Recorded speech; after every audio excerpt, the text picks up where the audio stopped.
नमस्कार दोस्तों, welcome to 10x trader. मैं हूं राजेश कुमार और आज की इस वीडियो में मैं बात करने वाला हूं एक बहुत ही छोटे बैंक के बारे में जो कि हमको काफ़ी अच्छे वैल्यूएशन पे मिल रहा है। तो चलिए बिना देर के स्टॉक को देखते हैं, लेकिन उससे पहले आपसे एक छोटा सा रिक्वेस्ट है कि इस चैनल को सब्सक्राइब कर दीजिए और इस वीडियो को लाइक कर दीजिए, क्योंकि उससे मुझे बहुत मोटिवेशन मिलता है और मैं ऐसे वीडियोस कंटिन्यूसली बनाते रह पाता हूँ। तो आज जिस बैंक के बारे में डिस्कस करने वाला हूँ उसका नाम है सूर्योदय स्मॉल फाइनेंस बैंक। अब मैंने यहाँ पे इसका मंथली चार्ट बना के रखा हुआ है और मंथली चार्ट में आप देख सकते हैं इसने हमको रिसेंट टाइम में काफ़ी अच्छा खासा डाउनफॉल दिखाया। रिसेंट हाई जो कि 216 का था, वहाँ से अगर हम देखें तो अभी फिलहाल हमको ये 117 के लेवल पे मिल रहा है, जो कि इसके हाई से 45% तक का हमको नीचे डाउनफॉल दिख रहा है। और लाइफ टाइम हाई से अगर देखूं तो लाइफ टाइम हाई से हमको अराउंड 60% के आसपास हमको डाउनफॉल दिख रहा है। तो सबसे पहले इस वीडियो में हम देखेंगे कि इस डाउनफॉल का रीज़न क्या है, फिर देखेंगे इसका वैल्यूएशन कैसे, उसके बाद मैं बताऊंगा कि इसमें मुझे क्या लगता है यहाँ पे हम बाय कर सकते हैं कि नहीं कर सकते, और मैं खुद यहाँ पे क्या करने वाला हूँ वो भी मैं यहाँ पे डिस्कस करने वाला हूँ। तो सबसे पहले हम देख लेते हैं कि इसको ये जो डाउनफॉल देखने मिल रहा है अप्रैल 2024 से जो डाउनफॉल देखने के लिए मिला है उसका रीज़न क्या है। जो पहला कारण जो निकल के आ रहा है वो तो ये है कि पूरा का पूरा बैंकिंग सेक्टर ही गिर रहा है, और उसका रीज़न ये है कि जो बैंक्स में जो स्लो डाउन आ रहा है, जो इंटरेस्ट रेट बहुत ज़्यादा है, तो लोगों को जो लोन मिल रहा है वो भी काफ़ी महंगे दामों पे मिल रहा है, जिसकी वजह से डिफ़ॉल्ट होने के चांसेस भी कम है। और रिसेंट 2-3 क्वार्टर से ऑलमोस्ट 1 साल हो ही गया है, उसमें जो माइक्रो फाइनेंस का जो सेक्टर था पूरा, जो कि बहुत बूम कर रहा था, उसमें बहुत ज़्यादा आपको क्रैक्स दिखने लग गया है। यानी जो लोग लोन ले रहे थे, छोटे छोटे जो लोन ले रहे थे, वो भी डिफ़ॉल्ट कर रहे हैं क्योंकि उनको पे करना बहुत ही मुश्किल हो पा रहा है। स्पेशली जो माइक्रो फाइनेंस होता है, माइक्रो फाइनेंस मतलब क्या होता है, आप 4-5 लोगों का ग्रुप बनाते हैं और उस ग्रुप को आप लोन दे देते हैं। तो ग्रुप को लोन देने में क्या होता है, अगर एक आदमी पैसा देने में डिफ़ॉल्ट कर रहा है तो बाकी लोगों को भी हिम्मत आता है कि नहीं मैं भी पैसा भी नहीं दूंगा, मुझे भी दिक्कत है, हम बाद में देंगे। तो माइक्रो फाइनेंस में वो एक दिक्कत रहता है। तो पहले मैं आपको यहाँ पे बैंक निफ्टी भी एक बार दिखा देता हूँ ताकि आपको सब क्लियरिटी आ जाए। यहाँ पे आप बैंक निफ्टी का चार्ट भी देख सकते हैं, और इसको भी अगर मैं मंथली बेसिस पे करूँ तो यहाँ पे देख सकते हैं आपको यहाँ पे सितंबर महीने से 2024 सितंबर महीने से यहाँ पे कंटिन्यूसली आपको डाउनफॉल दिख रहा है। हालांकि इंडेक्स में डाउनफॉल कम है, लेकिन अगर इंडेक्स में 9-10% का डाउनफॉल आता है तो जो इंडिविजुअल स्टॉक्स है उनमें आराम से 20-30-40% तक का डाउनफॉल भी देखने मिल सकता है। तो सबसे पहला कारण तो यही है कि पूरे सेक्टर में ही, बैंक सेक्टर में डाउनफॉल है, तो इन इंडिविजुअल स्टॉक्स में डाउनफॉल और ज़्यादा खतरनाक हमको नजर आता है। दूसरा रीज़न ये है कि इस बैंक में बहुत सारे प्रॉब्लम्स हो रहे हैं। अब वो देखने के लिए हम यहाँ पे स्क्रीनर पे आके देख लेते हैं इससे क्वार्टरली रिजल्ट्स कैसे हुए। तो अब यहाँ पे देखिए 2021 से हमको यहाँ पे दिख रहा है। अब यहाँ पे देख सकते हैं जो रेवेन्यू है वो यहाँ पे ठीक ठाक ही इंक्रीज कर रहा है, 255, 237, 281 इंक्रीज कर रहा था। हाईएस्ट आपका सितंबर क्वार्टर में गया था 507 करोड़ का, लेकिन अब वहाँ पे हमको थोड़ा बहुत गिरावट होते हुए नजर आ रहा है। वहीं पे अगर हम प्रॉफिट देखेंगे, मैं सीधा यहाँ पे नेट प्रॉफिट में लेके आता हूँ, तो प्रॉफिट देख सकते हैं आप बढ़ते बढ़ते एक टाइम पे 70 करोड़ तक चला गया था, लेकिन फिर हमको यहाँ पे पिछले 2 क्वार्टर से डिक्लाइन दिख रहा है, 45 करोड़ और 33 करोड़। तो ये प्रॉफिट में डिक्लाइन आने की वजह से शेयर प्राइस भी बहुत अच्छा खासा डिक्लाइन दिखाता है। और जो सबसे बड़ा प्रॉब्लम है किसी बैंक के लिए वो है ग्रॉस एनपीए और नेट एनपीए।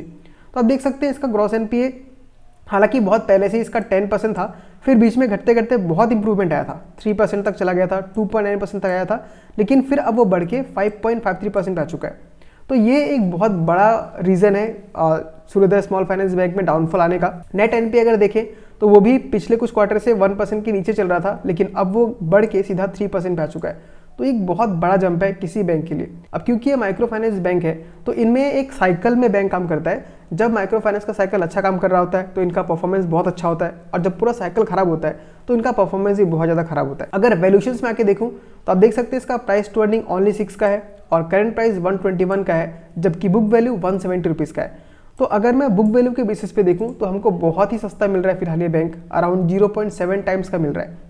यानी कि अपने बुक वैल्यू से भी आपको 30-40% आपको ही नीचे मिल रहा है। तो क्या एक बहुत अच्छा वैल्यू बाय है ये, तो उसके बारे में देखेंगे। लेकिन हमको कोई भी चीज़ बहुत हड़बड़ी करके नहीं खरीद लेना चाहिए, क्योंकि हो सकता है कि इस बैंक को रिकवर करने में अभी भी 1 साल लग जाए या 6 महीना लग जाए। तो अगर हम अभी बाय करते हैं और यहाँ से स्टॉक और नीचे आता है तो हमारे लिए बहुत ज़्यादा पेनफुल हो सकता है। तो हमें वेट करना चाहिए कि कब हमें इंडिकेशन मिलता है टेक्निकल में भी और फंडामेंटल्स में भी, उसके बाद हमें कोई भी एक अच्छा खासा पोजिशन बनाना चाहिए। अगर मैं इन्वेस्टर्स में आके देखूँ यहाँ पे तो आप देख सकते हैं प्रमोटर्स के पास जो कि पहले 28% था, अब वो घटते घटते आके 22% पे आ चुका है। तो प्रमोटर्स का स्टेक यहाँ पे बहुत ही कम है। लेकिन एफआईएस का देखें तो एफआईएस का 4% है, जो कि पिछले कुछ क्वार्टर से इंक्रीज हुआ है। डीआईएस का देखें तो पहले 24% हुआ करता था, लेकिन अब वो घट के सिर्फ 5.89% आ चुका है। तो इसको बहुत लोग नेगेटिव मानते हैं क्योंकि डीआईएस का स्टेक 24% से 5% पे आ चुका है। लेकिन यहाँ पे पब्लिक आप देखेंगे तो पब्लिक का 38% से 67% हो गया है, जो कि अगेन एक बहुत बड़ा रेड फ्लैग है। लेकिन यहाँ पे जो पब्लिक है वो आपके मेरी तरह नहीं है, 100-200 शेयर खरीदने वाले नहीं है, वो बहुत बड़ा चंक खरीदने वाले हैं। आप देख सकते हैं इन सब में आपको नाम दिख रहा है, रेस्पॉन्सिबिलिटी पार्टिसिपेंट्स मॉरिशस। तो ये मॉरिशस की कंपनी है जो कि थोड़ा शेडी होता है, लेकिन फिर भी इनके पास अराउंड 3.58% का स्टेक है। गाजा कैपिटल फंड है, इवॉल्वेंस इंडिया है। तो आप देख सकते हैं यहाँ पे एक्चुअल में जो पब्लिक में दिखा रहा है वो हमारी तरह आपकी तरह पब्लिक नहीं है, वो कुछ ना कुछ इंस्टीट्यूशंस है जिनके पास बड़े बड़े अमाउंट है। HDFC होल्डिंग है, डॉली खन्ना है जो कि एक बहुत ही जानी मानी इंडिविजुअल इन्वेस्टर है, किरण व्यापार लिमिटेड है, दिशांत मिलबन भाई पारिक है। तो ये तो फिलहाल एग्जिट ले चुके हैं, लेकिन आप देख सकते हैं जो पब्लिक में भी आपकी मेरी तरह नहीं है, जो बड़े बड़े लोग हैं वही यहाँ पर है।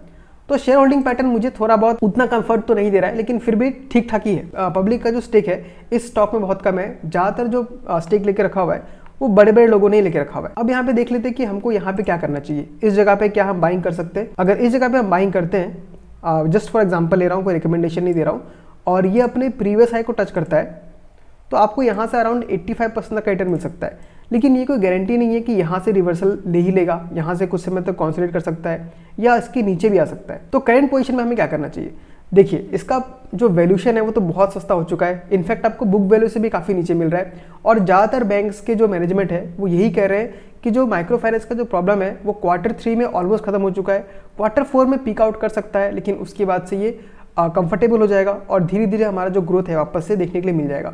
तो जहाँ तक मुझे लगता है और 3 से 6 महीने तक का प्रॉब्लम है, तो और 4-5 महीने का जो प्रॉब्लम है वो झेलना पड़ सकता है, लेकिन उसके बाद जब साइकिल रिवर्स होगा तो बैंक को बहुत अच्छा खासा प्रॉफिट हो सकता है। तो इस जगह पे क्या करना चाहिए, हम लोग को धीरे धीरे करके एक्यूमुलेट करना चाहिए।